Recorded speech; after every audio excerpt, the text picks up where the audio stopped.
Don't you just love when games pay homage to the great movies, icons, and other games that came before it?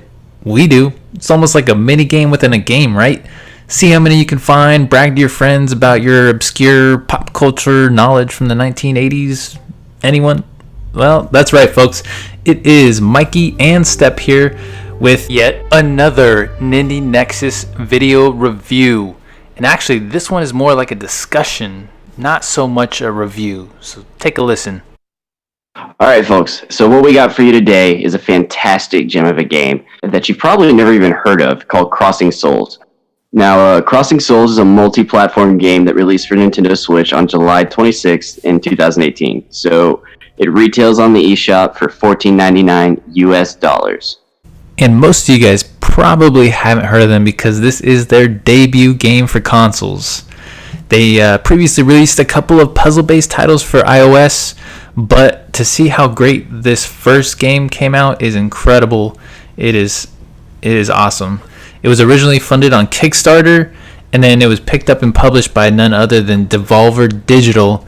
If that name sounds familiar, you probably have heard of them because they are the ones that brought us Serious Sam, Hotline Miami, and Enter the Gungeon.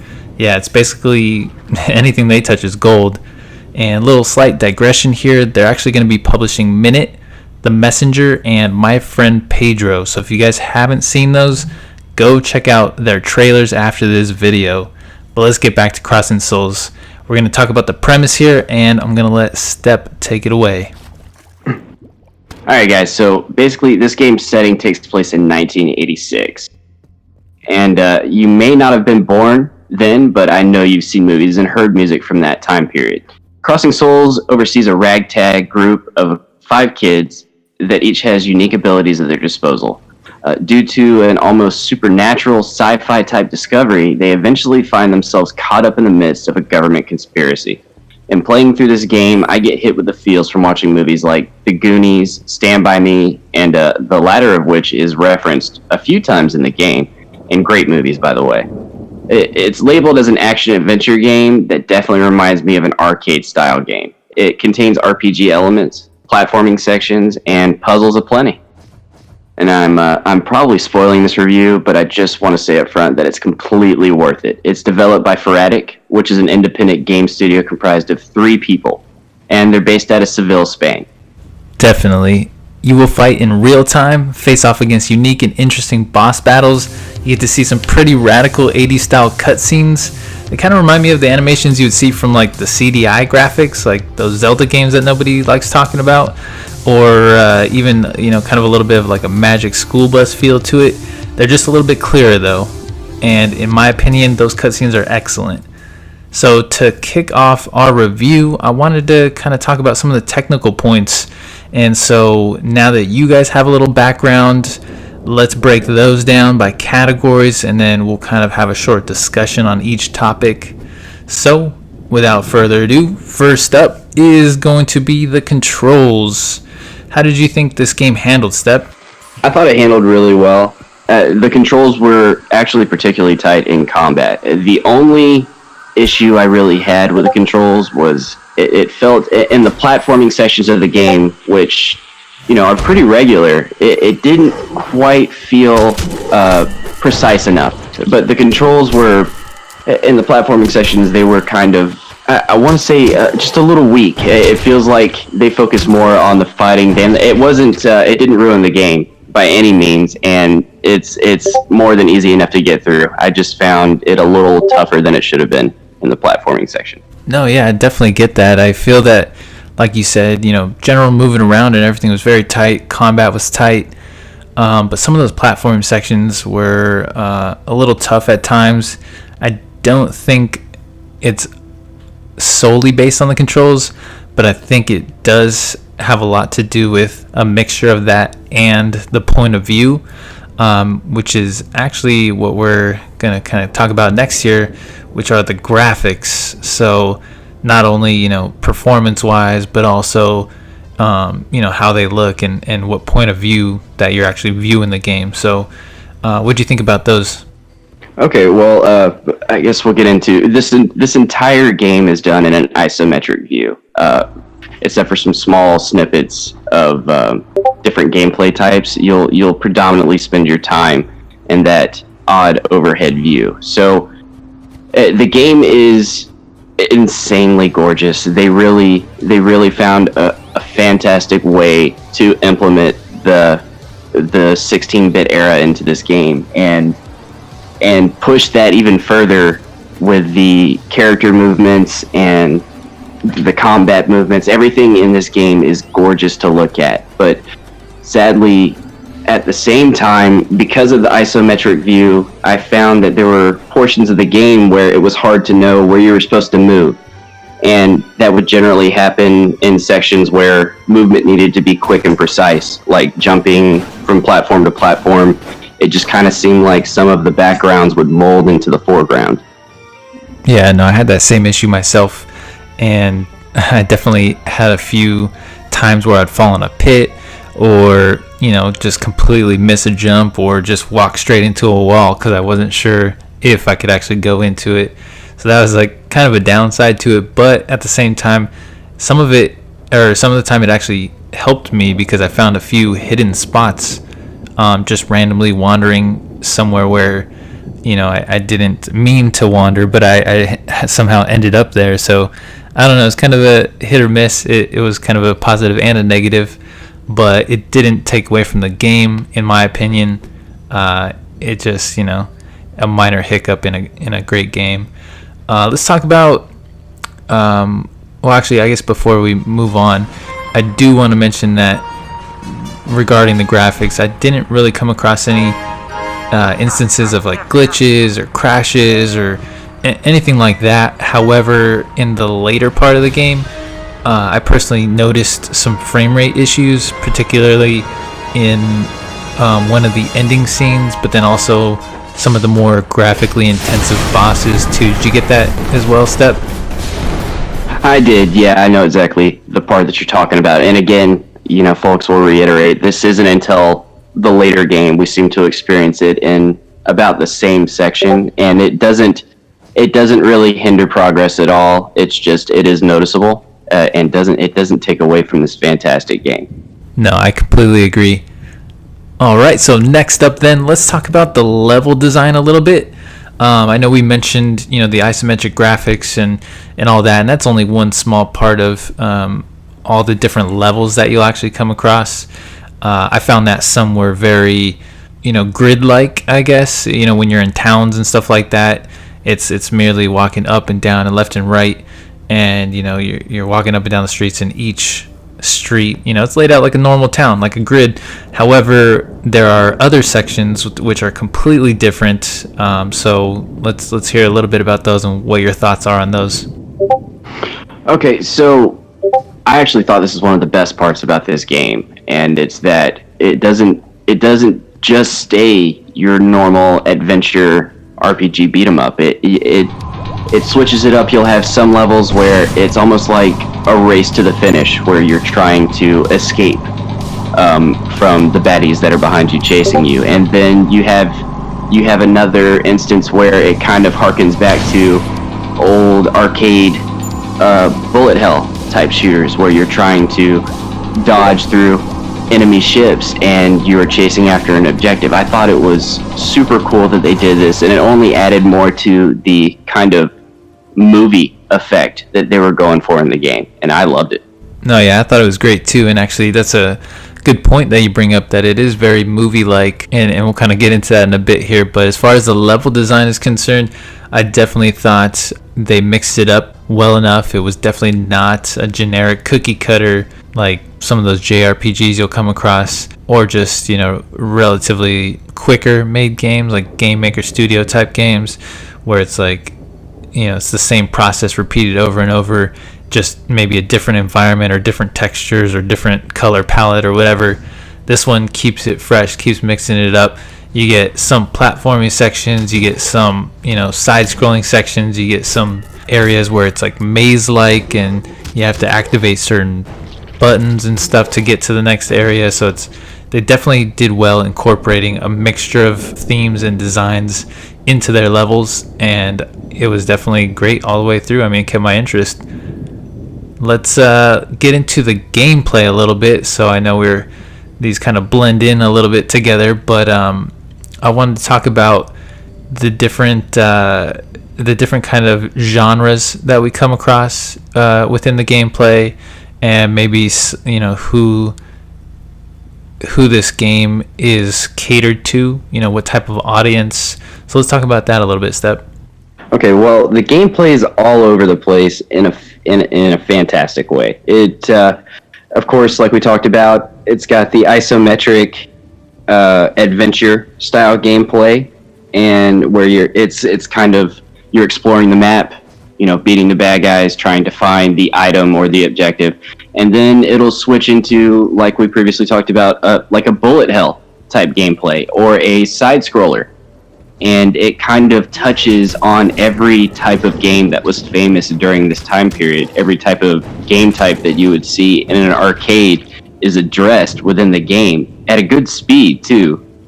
As far as an age range, though, this game could be deceptive. It's full of bright colors, and I could see how children would want to get into this game, and we'll actually discuss a little bit of why it's not okay, maybe for kids, in another direction when we get to story. But the gameplay itself is difficult.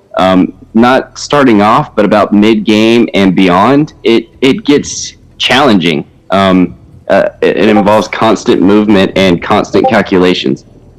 Yeah, no, I agree. And there's a lot of different parts that, as you get further into the game, you actually have to think on your feet, think very quickly, swap out characters, and use, their own unique abilities in order to progress. And it's one of those things that it's almost like memorization at times, because everything moves so fast. So yeah, it definitely picks up in the second half. And that goes for the bosses as well.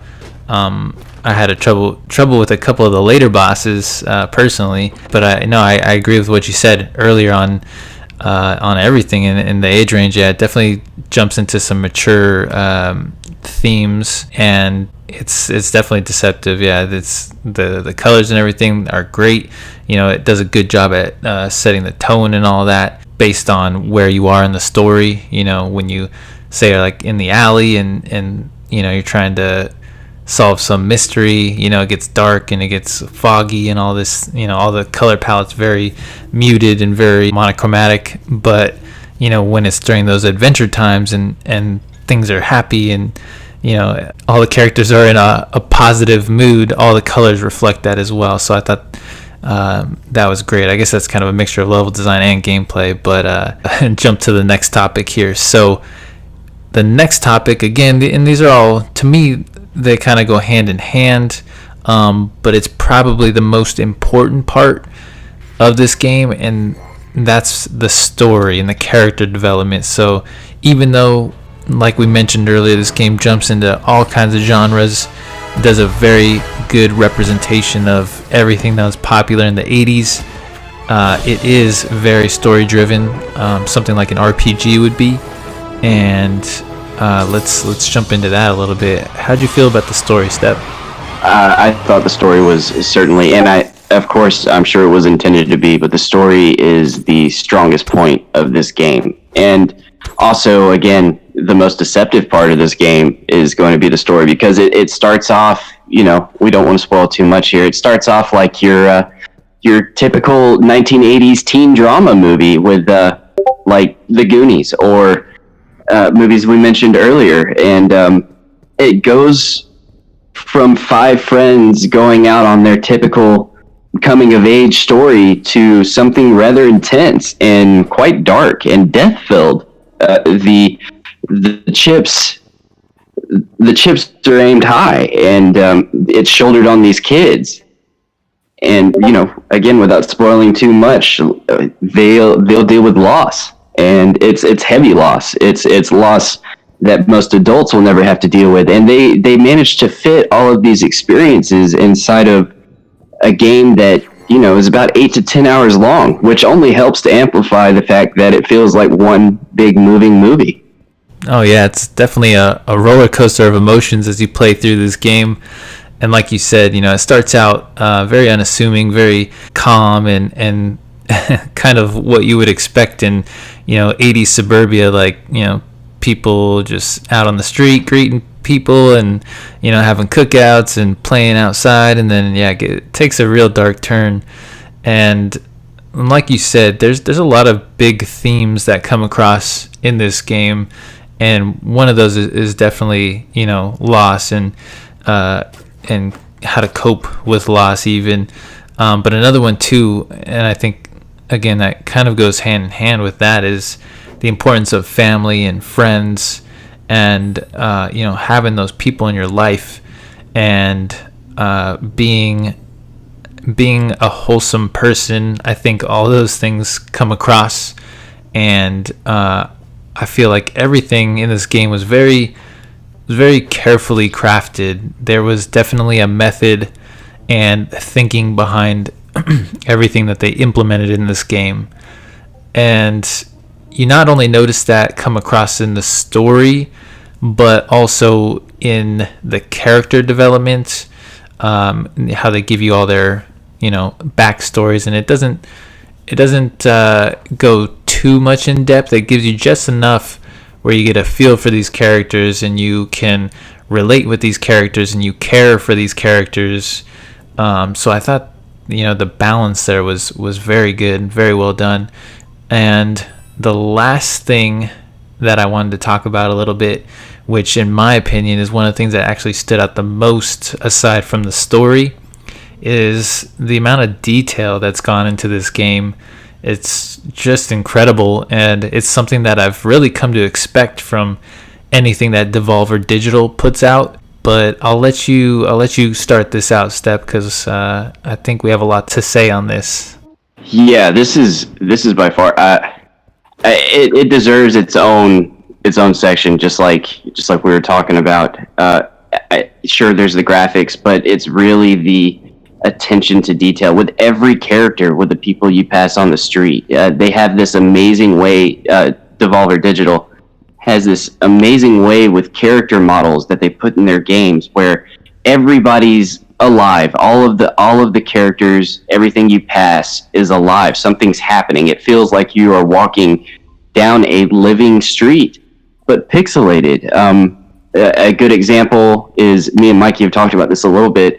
If you let your characters stand idle, just the things that they sit there and do, the movements are so fluid. One of the main characters that you'll meet in the game, the youngest brother of the main character, Chris, when he stands idle, he'll blow a piece of bubble gum, and it'll pop in his face. But just the detail that they put into that while still being pixelated is incredible. And it carries on to everything. I mean, the boss fights, everything. If you pay attention, if you have the time while you're fighting a boss to actually pay attention to all the little subtle movements that the bosses are making in between, shots being fired or swords being swung. And it's kind of incredible. Yeah, no, I agree. And I think that it's done so well that you forget that you're playing a pixel game. You know what I mean? It feels very retro, but it feels very modern at the same time. And I think that's exactly what they were going for. And I agree, all the character models are done very well. All the animations are very fluid. Also, there's a few other things that I noticed that, again, it's just, I feel like they thought of everything when they were going through this game. They made this game. And one of the things is that there are so many different little Easter eggs and inclusions in here, and it comes in the form of interactions. So you can interact with so many different things in this game and talk with so many different people that are just, NPCs, standing off to the side or in hidden areas. And it just seems like every corner you turn, there's something new to discover. Every bookshelf, every desk, every wall, even like picture frames, like everything has a description or a photo or something that you can see, and it just adds that little bit to the game that really puts it over the top. I found myself going through and just trying to see everything that I can interact with. I would literally walk around the walls of every room, hit every corner, make sure I walk near every bookshelf. It was crazy how much stuff that I found in that game. Did you do the same thing? Yeah, speaking of going around and exploring everything, did you happen to notice, and I guess this is part of the theme they had going on, where they're throwing in so many different types of gameplay from different genres, but at the beginning of the game, when you're just walking around the neighborhood, there are actually side missions that you can complete for the NPCs, and just in that section, just like you would in any other JRPG, which is kind of what the first part of the game resembles the most. Is you can just, if while you're exploring, some of the characters in the town have some odd jobs that they need done. Yeah, no, I definitely found those because I like to explore everything, and I did help them out. I know they tend to reference RPGs, I guess. It's kind of like self-aware in a way at times, because there's a couple comments made that reference, like, oh, what do you think this is, an RPG or whatever? It'll have fourth wall breaking. Yeah, exactly, breaking that fourth wall. It'll have those moments where it definitely kind of jokes about itself and about games, but at the same time it incorporates those same ideas and those mechanics so well that I don't know, it doesn't take away. Like, it's not making fun of itself so much. I guess it is. I don't know what I'm trying to say. I guess it kind of like it. I think they were trying to fit it with, like we were talking about earlier, where they're trying to make it, at the beginning, it pokes a little fun at itself while it's still keeping that lighthearted theme, and then it changes when the story changes, and that's pretty cool. Yeah, no, definitely. That's kind of more or less what I was trying to say, and it helps too, because it's not only it's entertaining to see something like that, but it also helps kind of relieve and break up those sort of depressing moments in the game that you'll experience. And I feel like that's what good shows and good movies do, is that they don't want something to feel one way the whole time, right? Because if it's just a depressing movie, it's like, why do you want to watch this? Or a depressing show, it's like, it's just all this bad stuff keeps happening. It's like maybe other countries have that type of humor or that type of like production, but at least I know for the States, they try and mix it up a little bit. Even in comedies, you'll get some sadness parts in there, or in dramas, you'll get action, or you'll get mystery, or they try and mix everything up, and that's exactly what this game does too. And then the last thing too that I wanted to mention, just another little detail that I thought was awesome, and I didn't even notice it until probably halfway through or 2/3 of the way through, but it was with the dialogue. So the dialogue in this game, there's actually two things about the dialogue. So one being that the interactions and the dialogue with NPCs and different things you can interact with will change varied or based upon which character you're controlling at the moment. So say if you're talking to one of the scientists, maybe with Chris, the main character, you'll talk to the scientist like early on in the first level, and then they kind of just say something generic, but then you talk to them with Matt, who's actually their son, and they react completely different. And so basically seeing that made me want to talk to everything and interact with everything with each character, just to see what their responses and what their reactions would be. And I thought that was incredible. I mean, again, the attention to detail there is awesome. Did you experience that as well? Yeah, I hadn't until you happened to point it out to me the other day, and then I went back and checked again. And this is something, again, folks, that you'll see in every single one of this dev's games. They seem to notice just the most minor of details that only the most niche of people will find, but still the fact that they can respect that is going to appease a lot of gamers out there, and I'd hate to see people overshadow such a gem of a game. Oh yeah, no, definitely. And the last thing too, just to throw it in there, again with the dialogue, is that how in generic, well, I guess not generic, but any real RPG, JRPGs, they have the text, the dialogue will pop up and the text will scroll across the bubbles, and you'll hear that that kind of generic sounding noise. It's just like as the text is going by. They have that, in this game, because nothing is voice acted.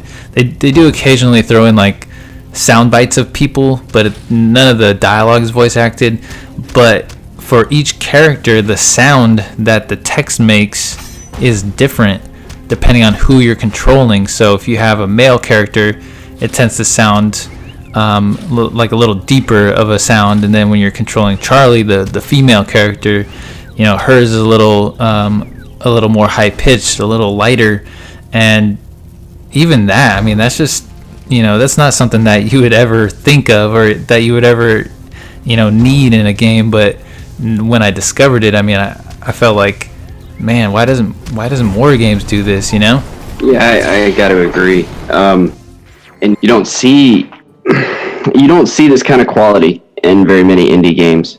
And again, just like I said before, if I would really hate for people to overlook this game, which I guess is why we're paying such attention to it right now. This is something everybody needs to experience, or at least give a shot. It just applies to so many different genres, so many people. This would be a perfect place for them to start into the indie genre. 100%. So let's wrap this up. Final thoughts here. So overall, Crossing Souls really came out of nowhere to exceed my expectations. I didn't know what to expect. I hadn't heard much of anything about it. It didn't seem like anybody's really talked about it. But I'm glad we took that leap, purchased the game. We had a great time. I mean, it was not only me and you, Steppen, but also one other guy from our group. We all bought this game, and we were just all blown away by it. I mean, it was crazy. It has a unique mixture of retro pixel graphics, like we mentioned, the 80s nostalgic charm, so many details within every portion of every level. It's really hard not to fall in love with this little indie game. Yeah, man. Again, I'm starting to see people pop up now, and I'm generally seeing mostly positive reviews. If it were up to me, this is easily a 9 out of 10 game, if we were going to rate it as such. That's a high rating there, Step. 9 out of 10 hearts. And keep an eye out for the written review that we are going to post to the site, nindienexus.net. But hopefully, guys, if you weren't convinced one way or the other, hopefully you are now. After all, there are too many games and not enough hours in the day. We're here trying to make sure that you're spending not only your money wisely, but also your time. Please keep it locked into Nindie Nexus as we prepare to bring you more great content, both written, spoken, and otherwise. So if you like this video, what are you waiting for? Hit that like button like a QuickTime event and get that bell notification so you can stay up to date with all the latest and greatest. This is Mikey and Step signing off.